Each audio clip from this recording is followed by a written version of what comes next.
कोरबा में नगरीय निकाय चुनाव के दौरान आज मतदान के विरह में विवाद की स्थिति पैदा हो गई से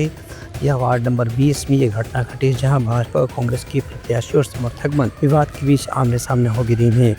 यमन के आरोप है कि मतदाता सूची में काफ़ी गड़बड़ी करेगी है।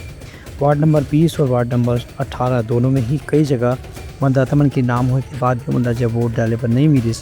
तो मतदाता सूची के हिसाब से जो संख्या बताई गई से उनमें अंतर सामने आए के बाद भाजपा कांग्रेस के समर्थकों और प्रत्याशी मन के बीच में काफ़ी वाद विवाद की स्थिति पैदा हो गई से एक खबर भाजपा प्रत्याशी चंद्रलोक सिंह बताएं कि ड्यूटी में जो ऑफिसर तैनात ही से वक्त पास हुआ आपत्ति दर्ज कराए हैं। नोडल अधिकारी से भी उनकर काफ़ी बहस हुई से फिलहाल लेकर से मतदान की प्रक्रिया तो बाधित नहीं हुई से, लेकिन नोडल अधिकारी डालने के गए है कि मतदाता सूची में जहां कहीं भी यदि गड़बड़ी की कोई शिकायत है, कल जांच निश्चित रूप से कराई जाए।